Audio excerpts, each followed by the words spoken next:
may gagawin tayo. Ito, sharp. Sharp, ang problema niyan, mayroon siyang lumalabas na guhit dito sa baba. Tapos, pag tumagal itong nakabukas at mayroong palabas, nagkakaroon siya ng vertical na kulay green. Parang problema niya ay yung clock signal. Okay, so bawat muna natin. So yan o, lumabas na. Yan, so nagkakaganyan siya. Tapos pag matagal daw yan, napupuno na daw yung screen niya kulay green. So kagaya din ito, may green na rin siya dito. So, yan yung problema nito. Sharp ang tatak. Ito yung model niya, 39 inches. So ayan na may mga green na vertical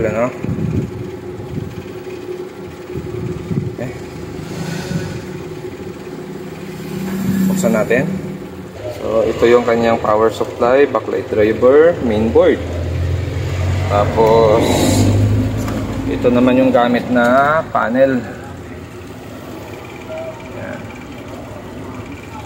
Meron siyang kaputol.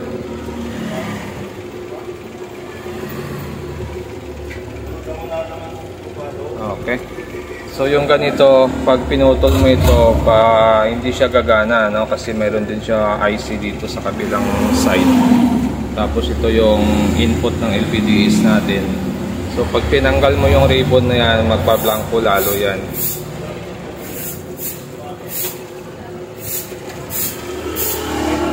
So gagawin natin dito, hahanapin lang natin yung pinakadulo nito sa top board. Titingnan natin kung may data yung clock signal nito. So walang test point. Okay, pero dito may nakikita ako rito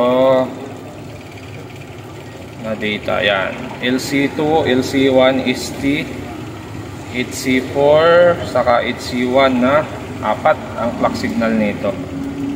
Okay, so sa kabila wala din siya data dito. Hindi rin nakalagay yung data ng clock signal dito.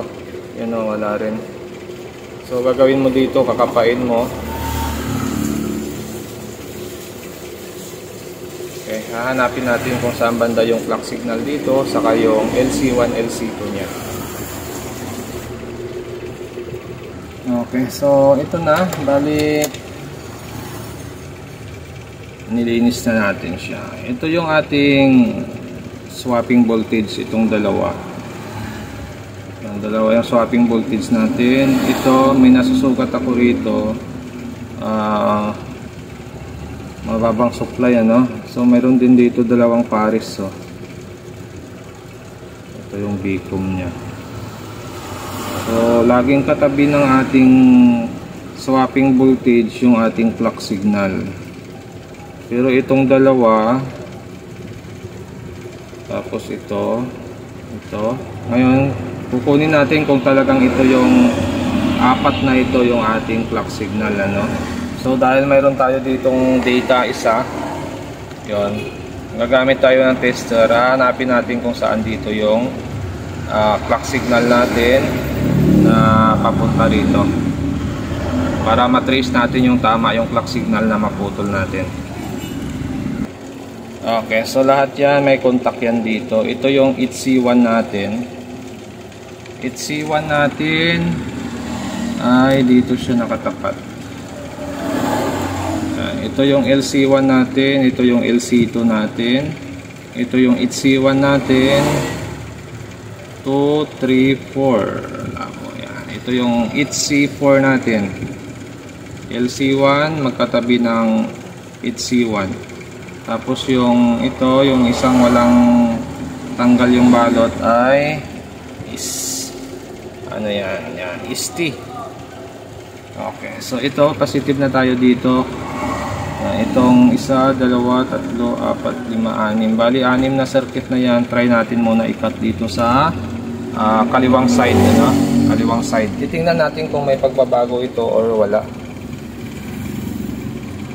Kung ang problema ba niya ay nasa clock signal or nasa swapping voltage. Pero yung ganong nagbe-vertical lines, parang swapping voltage ang issue, kasi may nagawa na tayo niyan swapping voltage ang binabago natin eh, minomodify natin. So maaring swapping voltage issue ito. So try muna natin swapping voltage siguro para hindi na tayo mahirapan magbalik. Cut muna natin yung dalawang swapping voltage dito. Tapos titingnan natin kung may pagbabago yung display nito. Ito, kinat na natin yung dalawa dyan. Ano lang muna, LC1, LC2 muna kinat natin yung dalawa dyan. Tapos testing natin. Titingnan natin kung ano ang picture nito.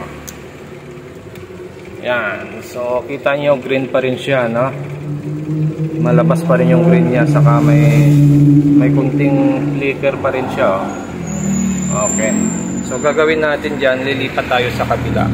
Kakat din natin yung LC1, LC2 dito. Titingnan natin kung same issue pa rin siya. Okay, so ito. Yan. So pagdating dito sa kabila, ganun din ang posisyon ng circuit natin. Yan. So kinat natin yung LC1, LC2 dito. Titingnan natin kung may display pa rin ito. Kasi nawala na yung LC1, LC2 magkabilaan. So mayroon siya, no? Pero makikita nyo ang galaw ng screen kasi nga walang supply yung ating LC1, LC2 or ano lang siya, ano, BGL lang yung supply niya. So napapansin ko rito, yan, no,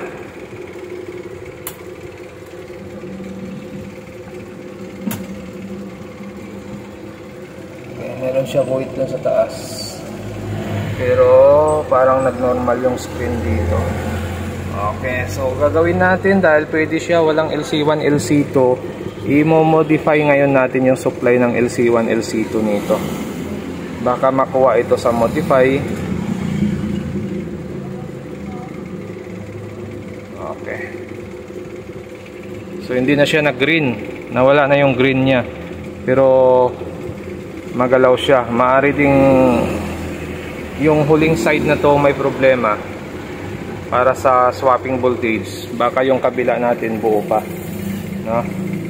Buo pa yung swapping voltage nito. Pwede din natin ibalik yung swapping voltage dito sa kabila. Try natin kung magi-green din siya. Kasi ngayon hindi na siya nagi-green. Nag-normal yung screen kaya lang mayroon siyang galaw.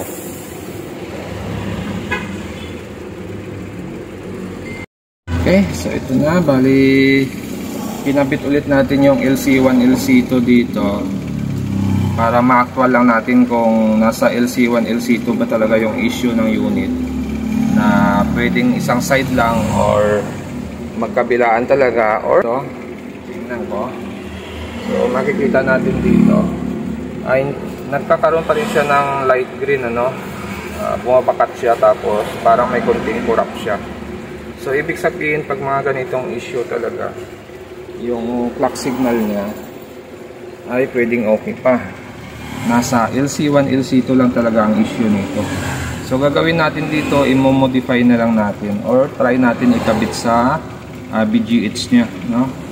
Tatap natin dito yung isang circuit lang, pero i-cut na natin yan. Pwedeng LC1 ang ilagay natin sa BGH, tapos sa kabila LC1 din, or pwede din natin i-try sa LC2, sa kabila LC2 din. So lalagyan natin ng ibang supply yung swapping voltage nito or yung LC1, LC2 nito. Kahit hindi na tayo gumamit ng boost converter, try natin. So ginawa natin dito, pinagsama na natin yung LC1 saka LC2 dito. Pinagsama na natin yan. Tapos gumamit pa rin tayo ng boost converter. Yan. Tapos ito, pinagsama din natin ito. Yan. Magkasama na rin yung LC1, LC2 nya. Labo lang.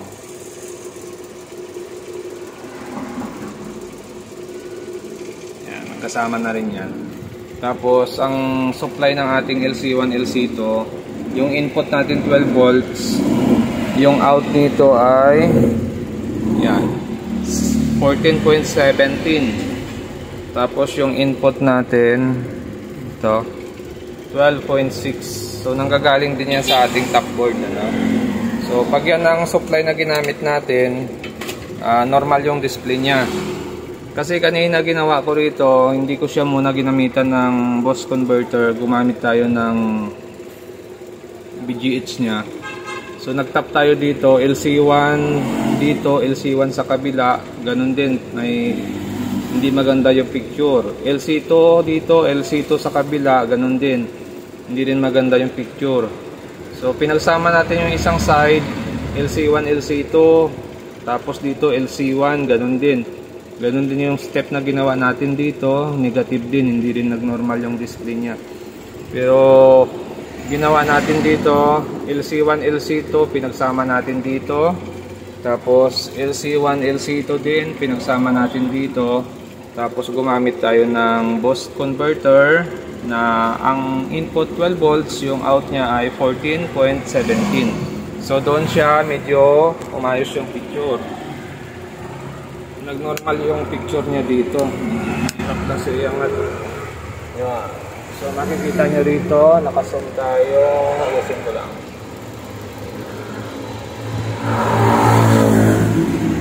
Yan. So makikita nyo, normal na yung display niya. Hindi na siya nagkakaroon ng green. Pero may naiwan siyang guhit dun sa taas. Oh. Dalawang lines. Okay, so yung dalawang lines na yan sa taas, pwede pa naman yan dayain para mawala yung guhit. Ang mahalaga, itong display niya ay normal na, hindi na siya nagkakaroon ng green na vertical lines, saka maggalaw-galaw, normal na yung display nito. Okay, so yung gagawin natin dito ay bababad natin o obserbahan natin, titingnan natin kung magtuloy-tuloy na yung ganitong setup, ay okay na siya. Okay? Okay, so ito na, naibabad na natin to, buong araw na siya. So hapon na ngayon. Pero yung guhit dun sa taas, mayroon talaga siya, no? Mayroon siyang guhit na naiwan. Pero okay lang yan. Pumayag na yung may-ari sa guhit na yan.